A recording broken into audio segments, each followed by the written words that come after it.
राधे राधे। कैसे हैं? I hope so आप अच्छे होंगे सभी। और मैं नई कहानी लेके आई हूँ आपके लिए, सरप्राइज। जैसा कि अभी मौसम है बरसात का, उसी के ऊपर मैंने एक कहानी लिखी है। रोमांटिक है, आ, थोड़ी बड़ी है, इसलिए बातें कम और कहानी ज़्यादा, है ना। आपसे बस एक ही रिक्वेस्ट मेरी, लाइक सब्सक्राइब शेयर कीजिए प्लीज़। मेरी कहानी को सपोर्ट कीजिए। ये लेखक की मौलिक रचना है। अगर इनमें से कुछ भी चीज़ या कोई बात, स्थिति कुछ यदि किसी से मैच करती है तो मात्र ये एक संयोग होगा। ये लेखक की सबके मौलिक और काल्पनिक कहानियाँ हैं। और आज की कहानी है मौसम के हिसाब से बरसात के ऊपर, बहुत प्यारी सी लॉन्ग ड्राइव के ऊपर। मेरी कहानी का नाम है बरसात की लॉन्ग ड्राइव। देखते हैं लॉन्ग ड्राइव में क्या होता है। इसके पात्र हैं आज सविता है, भानु है और एक बूढ़े दादा और दादी हैं। उनके ऊपर ये कहानी है।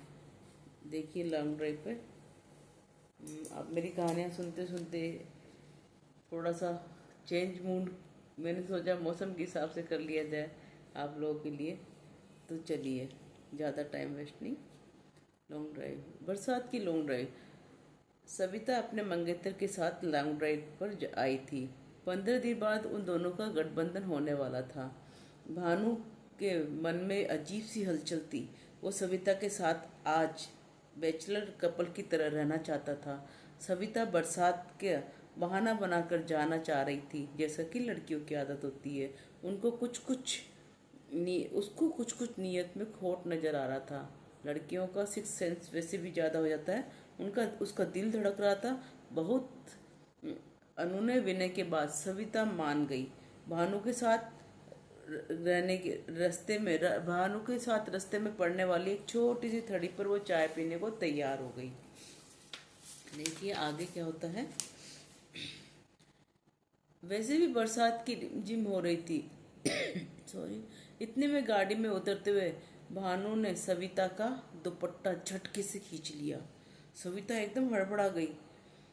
वो पीछे घूमी तो पास की पेड़ की टहनी पर उसका दुपट्टा उलझा अटका कर भानु सुलझाने का नाटक करने लगा। वो इस चक्कर में भानु ने उसके दुपट्टे को इस इस चक्कर में भानु ने उसके दुपट्टे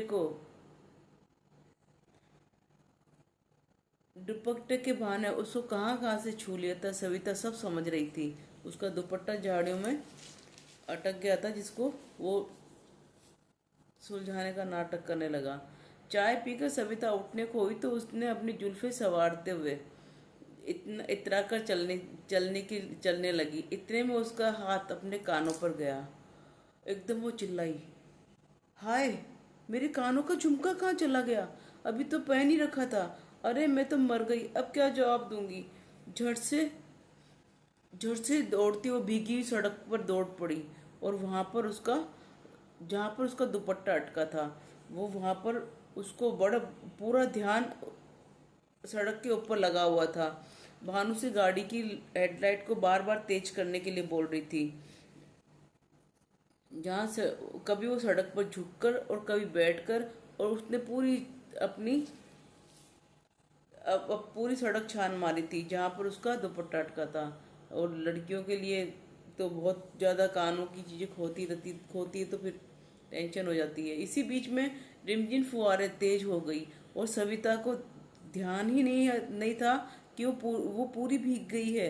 भानु गाड़ी में बैठा हुआ उसे एकटक देख रहा था। सविता को एकटक निहारे जा रहा था। उसका मन कर रहा था कि वो भी जाके सविता के साथ बरसात में नहाए, लेकिन उसने ऐसा नहीं किया।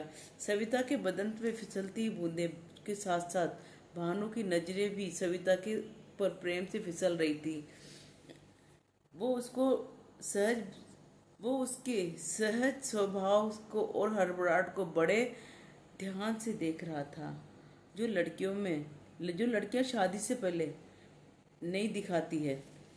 और सविता परेशान हो रही थी और भानु को उसकी हड़बड़ाहट देखकर बड़ा मजा आ रहा था। वो उसको ध्यान से देखे जा रहा था। भानु ने गाड़ी में रोमांटिक गाना चलाकर गेट खोल दिया और अपना गेट कोट उतार कर गाड़ी में डाल दिया। छोड़ो ना यार, ये कान बाली वाली, ये झुमके उमके मैं नया दिला दूंगा, इतनी क्यों टेंशन में आ रही हो। उसने भानु ने समझाया। तुम नहीं जानते भानु, तुम्हारी मम्मी ने मुझे दिया था और मैं इसे ऐसे खो दूंगी तो ये अच्छी बात नहीं है। और वो ये शगुन की बात है, वो मुझे कितनी लापरवाह समझेगी। अभी तो मेरी शादी भी नहीं हुई, अगर उन्होंने मांग लिया तो मैं क्या करूंगी।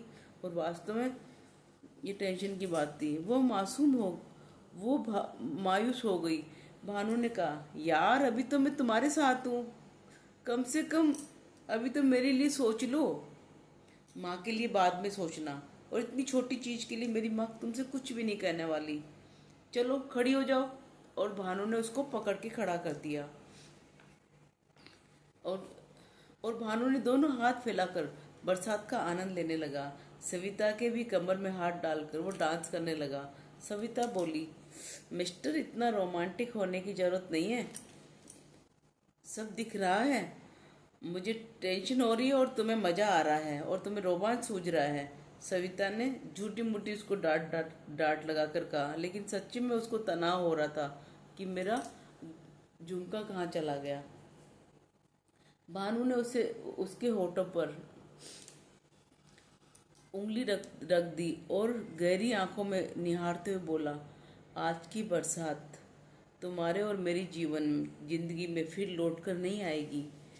देखो देखो ना, मौसम में कितनी कशिश है और ये बंधन और ये छूट हमारे साथ फिर ना होगी। ये मौसम का आनंद लो, इस मौसम का आनंद लो, उसने बोला। भानु ने अपना चेहरा सविता के कानों के पास ले गया और सविता दूर हो गई। उसको भी इस सुहाने भीगे भीगे मौसम में भानु के साथ मजा तो आ रहा था, लेकिन दिमाग में उसके झुमका ही घूम रहा था। उसने 1 मिनट के लिए ये सवाल दिमाग से निकाल दिया होगा जो देखा जाएगा, और सच में ये दिन तो वापस नहीं आएंगे। उसे समझ में आ गया कि ये शाम दोबारा उसके जीवन में फिर कभी नहीं आएगी।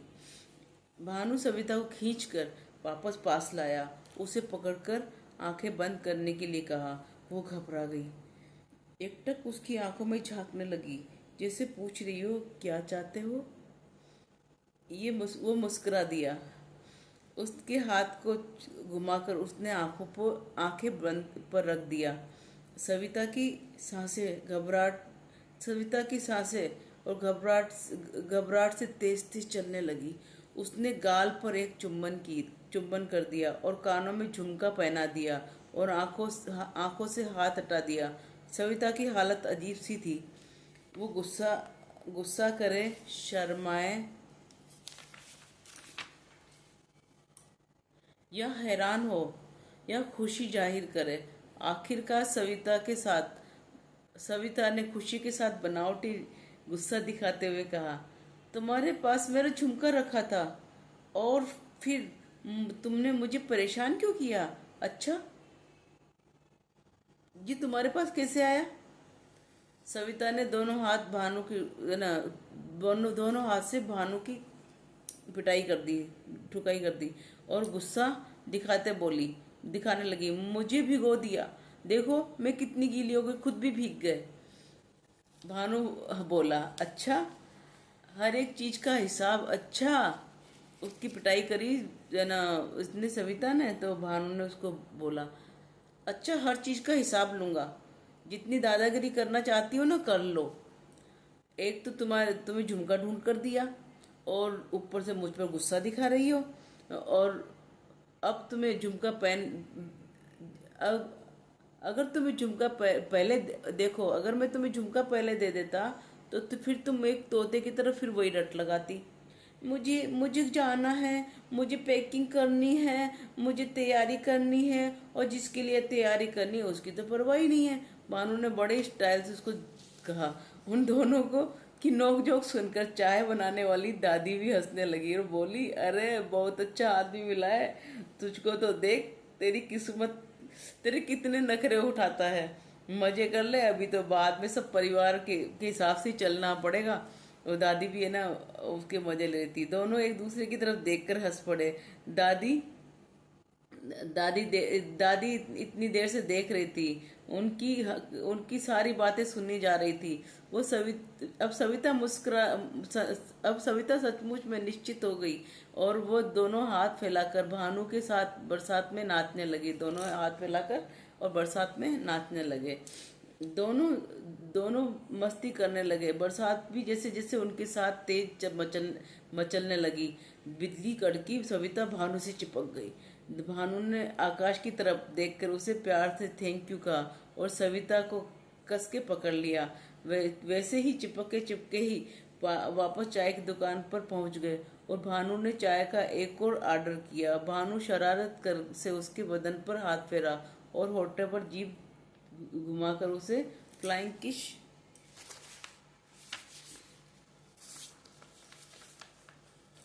करी फ्लाइंग किश किया। सविता शर्मा गई। भानु चाहता था कि उन दोनों के बीच में प्रेम का एहसास होना ही चाहिए, ताकि शादी से पहले वो यहाँ एक दूसरे को समझ पाए, अंतर मन में एक दूसरे को समर्पित हो पाए। सविता ने फिर कहा, तुमने मुझे बरसात में क्यों भिगोया? जुकाम लग गया तो, और स्टेज पे बैठ के सू सू करूंगी तो फिर? भानु ने शरारत सूझी। उसने कहा, चेहरा तो ठीक ठाक है, बाकी आइटम डिफेक्टिव है या नहीं है ये चेक कर रहा था। ये कहते ही सविता ने पास में रखा हुआ गिलास, पानी का गिलास उठाकर उसके मुंह पर फेंक दिया। बदमाश कहीं के, बदतमीज कहीं के। और वो हंसने लगी। दादी उन दोनों की बातें सुन के जैसे उनकी जवानी भी वापस लौट आई और हंसती बोली, बेटा अच्छे से ठोक पीन के देख लियो, अभी तो टाइम है, बाद में तो है जिससे ही काम चलाने पड़ेगो। दादी की बात सुन के सविता ने अपना सिर पकड़ लिया। है भगवान, आज आप तो कम से कम ऐसे मत बोलिए, आप तो इतनी बड़ी हैं। दादी फिर बोली, अरे तेरा मर्द है होने वाला, मेरा आदमी मुझे ऐसे ही तंग करता था। मेरा सामान छुपा कर रख लेता था, ताकि मैं उसके साथ ज्यादा देर तक बैठ सकूं। अच्छा, दादी भी अपने जमाने में ऐसे मिला करते थे। दादा दादी भी ऐसे अपने जमाने में ऐसे मिला करते थे। दादी मुस्कुराई। प्रेम तो किसी भी जमाने भी हो सकता है। उसका उसका भाव तो एक जैसा ही होता है। उससे क्या फर्क पड़ता है, तुम्हारे जमाने का या हमारे जमाने का? वाह दादी, क्या छक्का मारा है, मान गए। अच्छा, दादू कहाँ है? दादी बोली, यहाँ मेरे मन में बैठा हुआ है हरदम। क्यों, क्या हुआ? उनकी जिज्ञासा बढ़ गई। वो जानना चाहते थे कि दादा यहाँ क्यों नहीं है। अब चल नहीं पाता ना, इसीलिए मैं कमाई करती हूँ। उसका इलाज कराना है, इसीलिए जंगल में बैठी हूँ। भानु ने पूछा, कितना खर्च हो लगेगा दादी? यही कोई 30 से 40 हजार। 30 हजार तो मैंने जमा कर लिए। भानु गाड़ी की ओर गया। उसने 30 हजार लाकर दादी को दिए, दादी के हाथ में रख दिए। उसने देखा कि सविता भी दादी की मदद करने की पेशकश कर रही है। सविता का यह तरीका भानु को पसंद आया कि इसके मन में भी दया भावना है। दादी दादी अपना पोता समझ कर रख लो, ये मेरे प्यार के लिए। हम भी एक दूसरे का भविष्य में ऐसे ही ध्यान रखें। तो भानु ने कहा, आप आज आपने हमको हमको बातों बातों में बड़ी सीख दी है। आपको मालूम है, जीवन साथी खाली सुख के लिए नहीं होता है, एक दूसरे के दुख दुख बांटने के लिए भी होते हैं। मैं आपसे शादी के बाद फिर मिलूंगा। जब तक आप दादू का इलाज कराइए, कल कल ही आप उन्हें अस्पताल लेकर जाइए। माहौल एकदम शांत हो गया, लेकिन दादी की खुशी का कोई ठिकाना नहीं था और वह दोनों के नए जीवन के लिए झोली भर भर के दुआएं दे रही थी। दादी ने कहा, मेरा गाना लगा, आज मैं भी जी खोल के नाचूंगी। और दादी ने के जमाने का गाना लगाया। होठों पे ऐसी बात दबा के चली आई। दादी उस पर खूब मटक मटक कर नाची। माहौल एकदम फिर से रंगीन हो गया। उसको तो उम्मीद ही नहीं थी कि रास्ते चलते चलते उसकी इतनी बड़ी मदद हो जाएगी। दादी को तो जैसे भगवान की ब्लेसिंग मिल गई थी। उसने दोनों बच्चों को पकड़कर बहुत लाड किया था। भानु उसके पैर छूकर बोली, जबकि भानु को अच्छा नहीं लगा ऐसा करना, लेकिन दादी फिर भी उसका पैर छूकर बोली, मैं एक एक पाई चुका दूंगी मेहनत करके। तूने मेरा प्यार बचाया है, भगवान तेरा प्यार सलामत रखे। और सविता और भानु दादी के पास बहुत सी फोटो खिंचवाई और पक्का वादा किया कि अगली बार हम जरूर आएंगे। शादी के बाद भानु और सविता वापस उसी जगह आए। उन्हें लगभग 30 दिन हो गए थे। वो उनके हनीमून पर जाने से पहले एक बार दादी का आशीर्वाद ले लेना चाहते थे और दादू से भी मिल लेना चाहते थे। इस बार सविता सविता निखरी हुई लग रही थी। भानु आत्मविश्वास के साथ उसके साथ पास बैठा हुआ था। दोनों बहुत खुश थे। उन्होंने उन्होंने देखा इस छोटी सी झोपड़ी की जगह एक बड़ी थड़ी बन गई है। उसने एक आदमी बैठा हुआ था। उसने आते ही बोला, आओ आओ बेटा, मैं अभी दादी को बुलाता हूँ। और अंदर से दादी को बुलाया और उसने बताया ये तेरे अंदर से उनकी आवाज सुन के दादी आ गई। उसने बताया ये तेरे दादू हैं। दोनों दोनों की उम्र लगभग 70 के साल के आसपास रही होगी। साल के है ना, अब मगर पेरेंट बिल्कुल 18 साल के बच्चों जैसा था। दोनों ने आशीर्वाद दिया और बहुत अपना वैवाहिक जीवन बहुत खुशहाल और लंबा चलने का प्रार्थना की। दादी ने शगुन के रूप में चांदी के कड़े सविता को पहनाने लगी। सविता ने बहुत नानुकुर किया, नहीं नहीं दादी मैं नहीं पहनूंगी, मुझे नहीं चाहिए। उसे लगा कि जो पैसे दिए हैं उसके मदद की एवज में दादी ऐसा कर रही है। दादी ने फिर भी कहा, मैं तो वैसे भी इलाज में बेचती, तू पहनेगी तो मुझे खुशी होगी। दादी ने अपनी मंशा जाहिर कर दी तो सविता ने प्रेम से उपहार समझकर पहन लिया।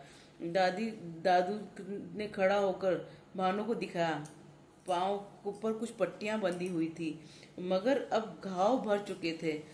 लेकिन इतने में एक गाड़ी दादी के घर पे आकर रुकी और झोपड़ी के पास रुकी। उसमें से एक ट्राईसाइकिल निकली बाहर और उतारी। उसमें दादू को पकड़कर बैठा दिया और दोनों वृद्ध खुशी से झूम उठे। दादी की आंखों में आंसू थे। उसने हाथ जोड़कर गले की कंठी उतार कर दे दी। है ना, पास उसने कहा, अब दादी आप दोनों, दादू भी आपके साथ इस पर बैठकर आपकी काम वाली जगह पर आ पाएंगे। इस बात की खुशी और दादी और दादा को बहुत खुशी हुई कि उन बच्चों ने एक तो ऑपरेशन के लिए पैसे दिए, ऊपर से इतनी बड़ी मदद कर दी कि उनको ट्राईसाइकिल दे दी। सविता ने पुनः दादी को पहना। उसको देखकर इस बार दादी ने अपने गले की सोने की कंठी निकालकर सविता को देने लगी। उस बार मना कर दिया सविता ने, नहीं इस बार नहीं। उसने अपने जीने का मकसद दिया, आपने हमें जीने का मकसद दिया है। आप भी इसके साथ बैठकर गांव आ जाएंगी और आया जाया करो। ये आपने दादी, हम इसको ले नहीं सकते। अब आपकी निशानी मैंने एक ले ली, कंगन, अब मैं ये कंठी नहीं लूंगी।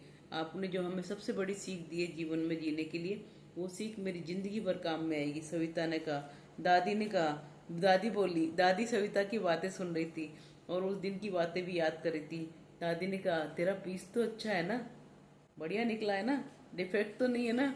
भानु को चिढ़ाया। भानु ने हंसकर बोला, दादी सोलह आने खरा है। इसने ही तय किया है कि अब से हम दोनों अपनी पार्टियां ऐसे ही मनाएंगे। दादी ने कहा, तुम दोनों तो फरिश्ते हो, हम जैसे मजबूरों के लिए फिर आते रहना बच्चों। दादी की चाय पीने यहाँ पर अपनी यादें समेट, यहाँ दादी की चाय पीने और अपनी यादें समेटने तुम यहाँ फिर आना। दोनों चाय पीकर दादी की मदद करके आशीर्वाद लेकर चले गए। दोनों यही बात सोच रहे थे कि इस रोमांटिक लॉन्ग ड्राइव ने रिमझिम बरसात ने जीने का मकसद कैसे बदल दिया। कभी कभी मेरी कहानी यही समाप्त होती है। आशा है आपको पसंद आई होगी और इस कहानी को सुनते सुनते अपने किस्से भी याद आए होंगे। याद कीजिए और खुश होइए। अपनी पुरानी यादों को याद करके जीने का सहारा होती हैं। और सबसे बढ़िया बात है कि हम अच्छा कोई काम कर सकें, अपनी खुशी को भी अच्छे तरीके से डबल करके उसको मना सकें, तो ये बहुत अच्छी बात होगी। आज की कहानी मेरी यही समाप्त हो गई है और आपसे फिर यही एक गुजारिश, लाइक कीजिए, सब्सक्राइब कीजिए, शेयर कीजिए और लेखक की मौलिक रचनाओं को प्रोत्साहन दीजिए। आप मेरी कहानियाँ सुन रहे हैं, पसंद कर रहे हैं, धन्यवाद। अगली कहानी के लिए फिर आप प्रतीक्षा कीजिए। जब तक इसको एंजॉय कीजिए और मेरी कहानियाँ सुनिए। सब्सक्राइब करेंगे तो मैं आपको मिल जाऊंगी, क्योंकि मैं सप्ताह में 2 ही दिन आ रही हूँ। संडे को और बुधवार को, है ना। तो आप सब्सक्राइब करेंगे तभी रोजाना आके आपको परेशान नहीं करूँगी, सिर्फ 2 ही दिन मांग रही हूँ आपसे। ओके, ठीक है, राधे राधे। और एंजॉय कीजिए, बरसात भी एंजॉय कीजिए, कहानी भी एंजॉय कीजिए और अपनी यादें भी एंजॉय कीजिए। Best of luck. शुभ सावन आप सबके लिए और शुभ तीज आप सबके लिए। राधे राधे।